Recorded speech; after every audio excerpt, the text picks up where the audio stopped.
On a appris aux hommes que la loyauté était le fondement de l'amour, que s'il se montre bon envers elle, elle restera, que l'amour véritable se gagne par la bonté, la fidélité et la persévérance. Les contes de fées, les chansons, les films, tous chantent la même mélodie. Sois bon, et elle t'aimera pour toujours. Mais la réalité, elle, chante une autre chanson, une chanson plus froide, plus tranchante. Et une fois que tu entends cette musique-là, tu ne peux plus jamais aimer de la même manière. Parce que la loyauté féminine, contrairement à ce qu'on t'a toujours dit, n'est pas inconditionnelle. Elle ne l'a jamais été. C'est un mensonge confortable, un mythe utile que la société a inventé pour garder les hommes dociles, aveugles et soumis à une image erronée de la nature féminine. On te dit que l'amour d'une femme est une promesse sacrée, mais l'histoire, la psychologie et la réalité te disent le contraire. Regarde en arrière. L'histoire humaine est remplie de trahisons, et les femmes y ont joué leur part. Cléopâtre n'a pas été fidèle à César. Elle s'est servie de lui, puis s'est tournée vers Marc-Antoine quand le vent a tourné. Anne Boleyn, elle non plus, n'a pas été fidèle à Henri VIII par pur amour. Elle a manœuvré, intrigué, joué avec le pouvoir jusqu'à ce que son jeu coûte sa tête. La loyauté féminine, à travers les âges, a toujours été conditionnelle, toujours stratégique. Elle répond à une logique d'intérêt, de sécurité, de survie. Et la science moderne le confirme. Les études montrent que les femmes sont bien plus susceptibles que les hommes de tromper leur partenaire lorsqu'elles sont insatisfaites émotionnellement ou lorsqu'elles perçoivent de meilleures opportunités. Là où les hommes trompent souvent par opportunisme ou pulsion, les femmes trahissent par calcul. Ce n'est pas une trahison soudaine.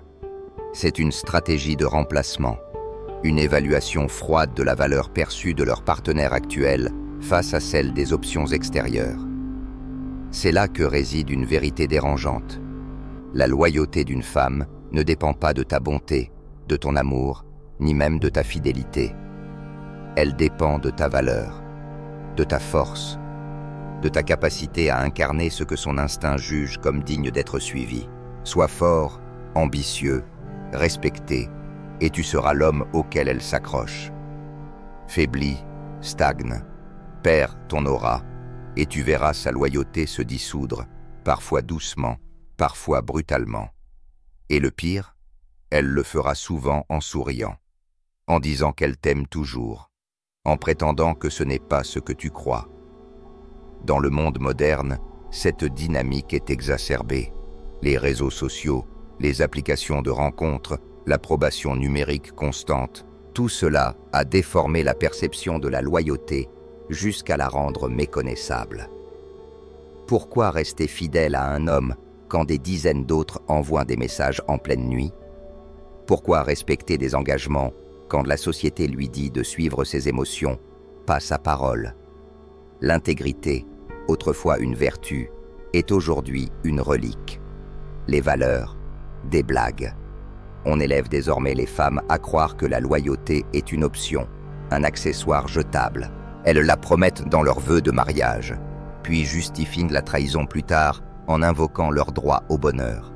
Elles postent sur l'amour, la famille, la stabilité, tout en entretenant des relations floues ailleurs, persuadées qu'elles sont libres et puissantes. Mais ce que les hommes doivent comprendre, c'est que cette loyauté tant idéalisée ne repose pas sur l'amour. Elle repose sur la perception.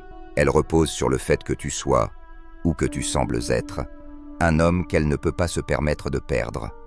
L'instant où tu cesses d'incarner cette figure, l'instant où tu perds cette supériorité perçue, sa loyauté commence à vaciller. Le conte de fées veut que la loyauté soit éternelle. La réalité crue affirme qu'elle est conditionnelle. Et dans le monde d'aujourd'hui, cette conditionnalité n'est même plus dissimulée. Elle est affichée, revendiquée, justifiée. Derrière cette façade se cache un mécanisme bien plus ancien. Une mécanique ancestrale, ancrée profondément dans la biologie. La loyauté des femmes n'est pas une invention moderne ni une construction culturelle. C'est une fonction de survie. L'évolution a programmé chez elles ce qu'on appelle la stratégie de double accouplement, une tendance naturelle à chercher à la fois la sécurité d'un homme capable de pourvoir à ses besoins et la génétique d'un autre homme perçu comme dominant, fort et biologiquement désirable. Parfois, ces deux qualités se retrouvent dans le même homme. Mais le plus souvent, ce n'est pas le cas. Et quand ce n'est pas le cas, la loyauté devient flexible. Elle devient un pont entre deux options. C'est ainsi que l'hypergamie s'explique. Cette tendance des femmes à chercher à monter dans l'échelle sociale ou relationnelle n'est pas une dérive de la modernité, ni une illusion collective. C'est une réponse biologique, un programme ancré en elles pour maximiser leurs chances de survie et celles de leur descendance. Et ce programme-là, il est toujours actif. Un homme cesse d'être perçu comme la meilleure option. Elle ne le trahira pas par cruauté. Elle le fera pour survivre, ou du moins pour s'adapter. Car aujourd'hui, la survie ne dépend plus d'un toit ou d'un repas. Elle dépend de l'image, du statut, de la validation constante offerte par les écrans et les réseaux. Un homme peut fournir la sécurité, un foyer, une stabilité, et être pourtant remplacé par quelqu'un de plus charismatique, de plus visible, ou simplement plus flatteur dans un commentaire. Les femmes ne voient pas la loyauté comme les hommes. Pour un homme, c'est une question d'honneur, une ligne rouge, une dette morale. Pour une femme, c'est une stratégie. Elle la module selon les circonstances. Elle l'adapte à son environnement. Ce n'est pas de la trahison au sens moral, c'est de l'ajustement au sens instinctif. Ce que l'homme moyen refuse de voir, c'est que cette flexibilité, ce pragmatisme féminin est ancien. Il n'est ni bon ni mauvais. Il est, et aujourd'hui, il est plus visible que jamais. La loyauté, dans ce contexte, n'est plus une promesse sacrée. C'est un contrat. Et comme tout contrat, il peut être rompu dès qu'une meilleure offre se présente. Et là où autrefois ce contrat était scellé par la nécessité, celle de survivre dans un monde dur, instable. Aujourd'hui, il est fragilisé par l'abondance d'attention, d'options, de distractions. Là où l'amour exigeait de la constance, le monde moderne exige du mouvement, de la nouveauté, du frisson. Et face à cela, la loyauté est la première à s'effondrer. Ce n'est plus une vertu, c'est un handicap, une faiblesse dans un monde où l'on glorifie la fuite comme une forme de courage, où l'on appelle émancipation ce qui n'est souvent que renoncement. Mais cette chute de la loyauté n'est pas théorique. Elle se mesure, elle s'observe, dans les chiffres, dans les silences, dans les ruptures devenues banales, presque prévisibles. Et ce que les hommes doivent intégrer, c'est que leur erreur n'est pas d'avoir été aimants. Leur erreur, c'est d'avoir cru que cela suffisait. Débarrasse-toi de l'idée que l'amour suffit. Oublie les promesses de comédie romantique. Efface les citations Instagram et les vœux murmurés sous une arche fleurie. Ce ne sont pas les sentiments qui guident la loyauté féminine, c'est l'instinct.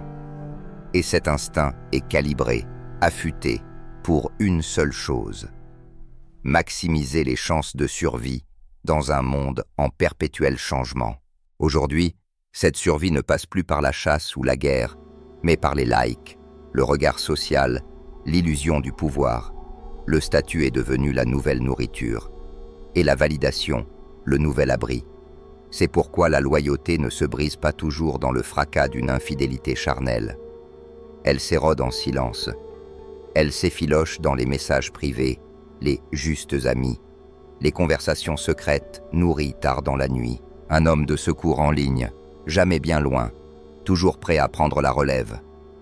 On te dira qu'il n'y a rien là-dedans, que ce n'est pas grave, qu'un peu d'attention, ce n'est pas de la trahison. Mais dans l'ère numérique, la loyauté a changé de visage. Elle ne se résume plus à l'acte physique.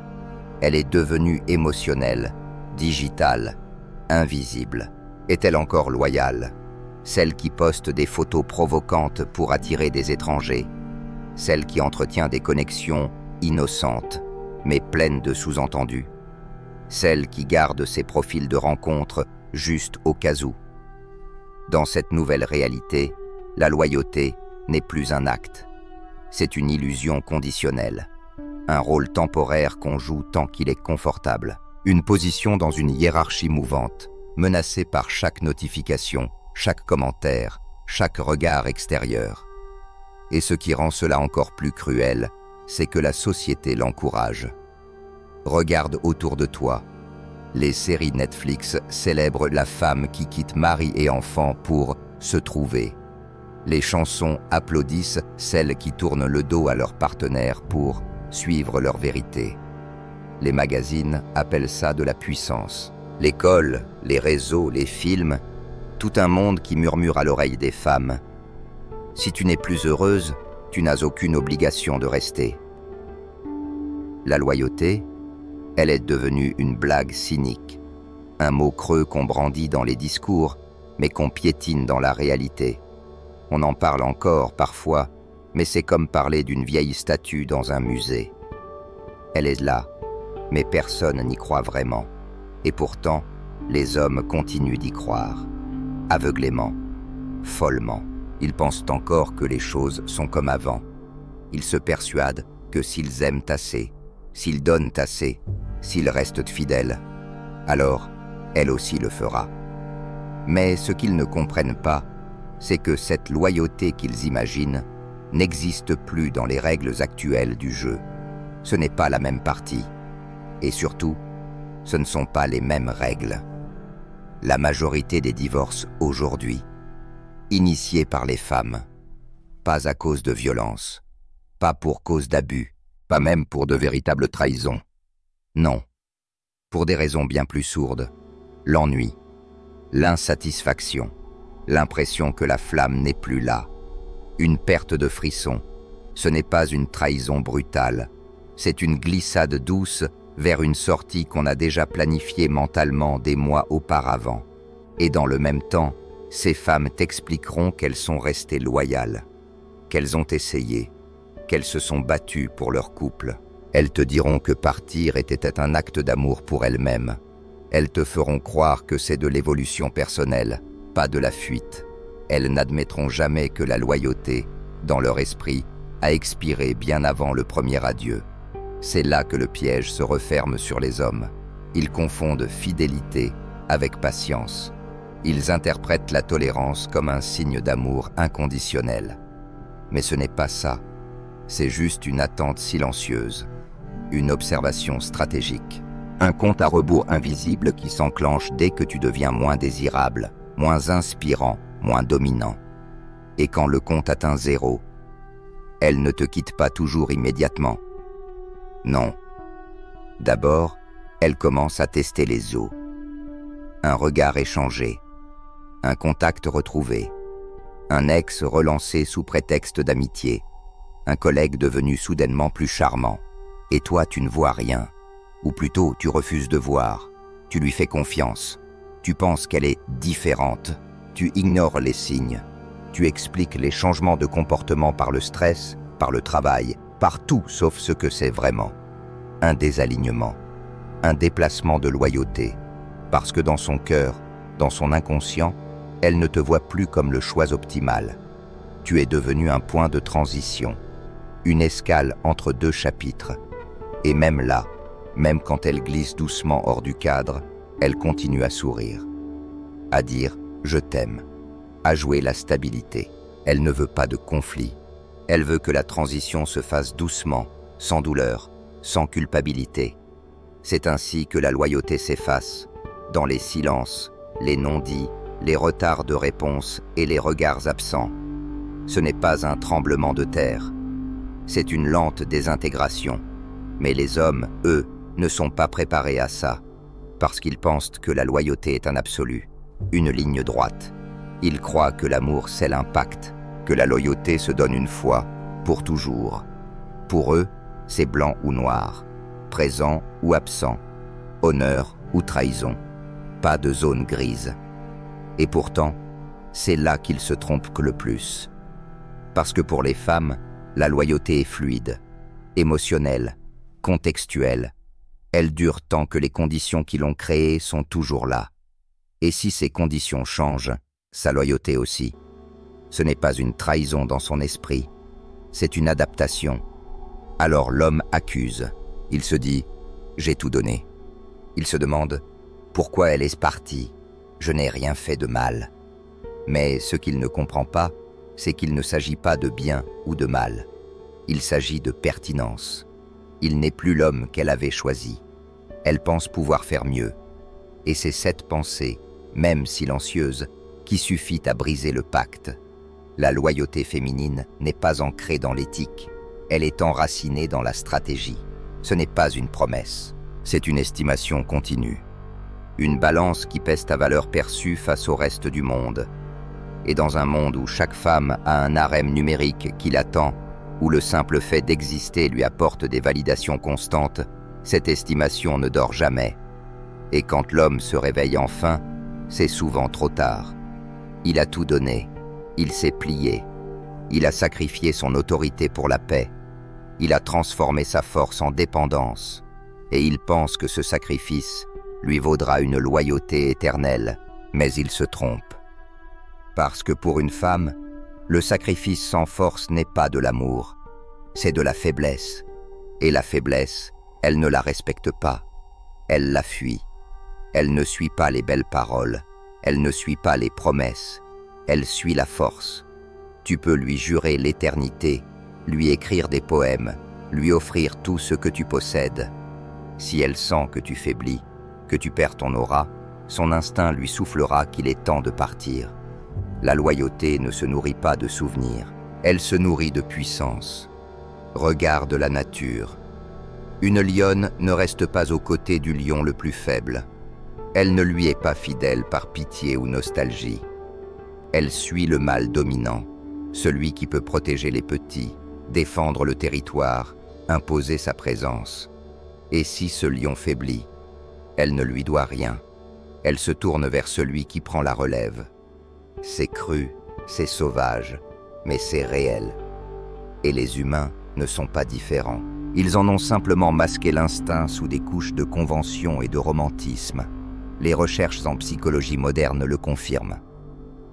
L'attraction féminine est fortement corrélée à des signaux de domination, de confiance en soi et de statut. Ce ne sont pas les promesses d'amour éternel qui font battre son cœur. C'est la sensation d'être avec un homme que les autres respectent, que les autres craignent, que les autres ne peuvent ignorer. Ironie amère. Plus tu insistes sur ta loyauté, plus tu sembles faible.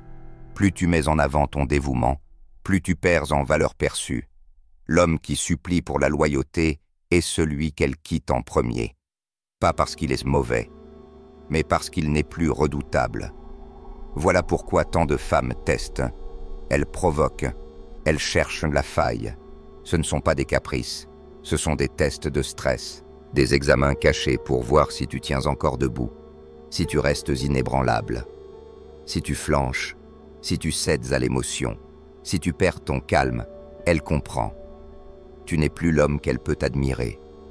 Et elle commence, lentement, à chercher une sortie, un plan B, un successeur. Et pourtant, cet homme qu'elle quitte, c'était souvent le plus gentil, le plus généreux, le plus attentionné. Mais il a confondu confort avec sécurité. Il a cru que l'amour signifiait se donner tout entier. Il a cru qu'il suffisait d'être là, loyal, aimant.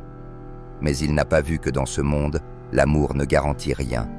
Seul le respect profond, né de la force perçue, maintient une femme à tes côtés.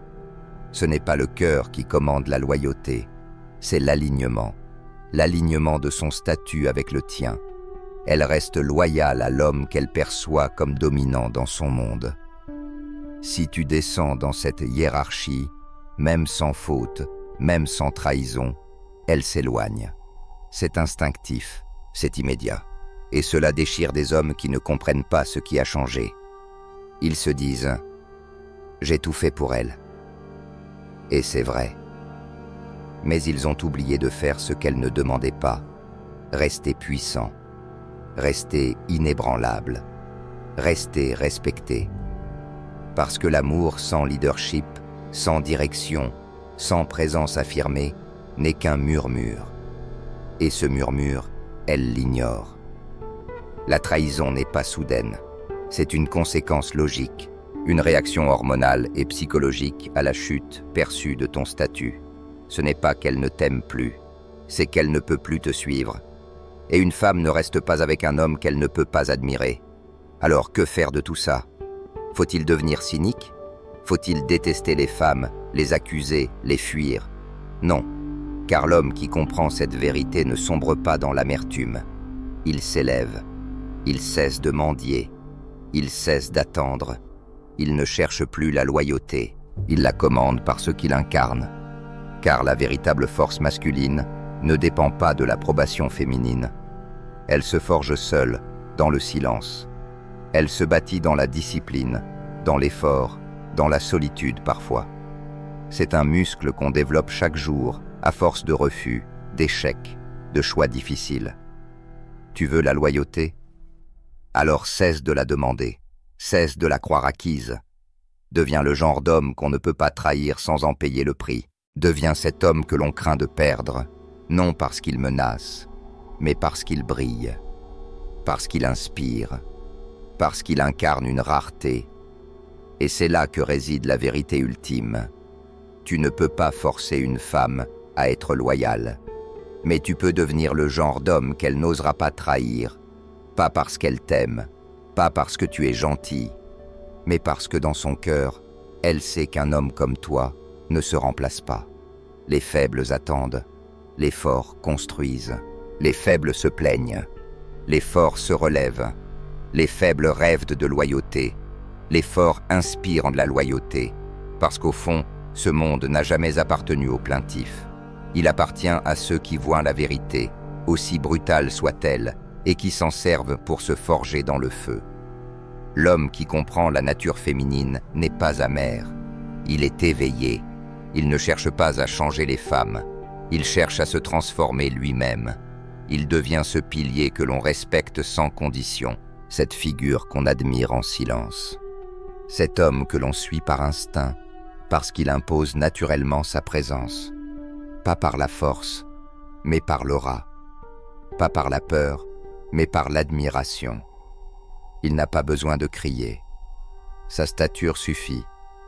Et surtout, il sait que la loyauté ne sauvera jamais un homme qui ne se sauve pas lui-même. Alors, il ne l'attend pas. Il ne la quémande pas. Il construit un monde dans lequel il peut prospérer avec ou sans elle. Un royaume intérieur que personne ne peut lui enlever. Parce que les femmes peuvent trahir, les amis peuvent partir, les modes peuvent passer. Mais un homme qui a conquis sa propre faiblesse, un homme qui a tué en lui l'illusion, cet homme-là ne dépend plus de la loyauté des autres. Il la suscite, il l'attire, il l'incarne. Et c'est là ta mission. Ouvre les yeux. Laisse mourir l'enfant en toi qui croyait que l'amour suffit. Enterre les illusions et forge-toi, parce que ce monde ne respecte pas les faibles. Il les utilise, il les broie, il les oublie.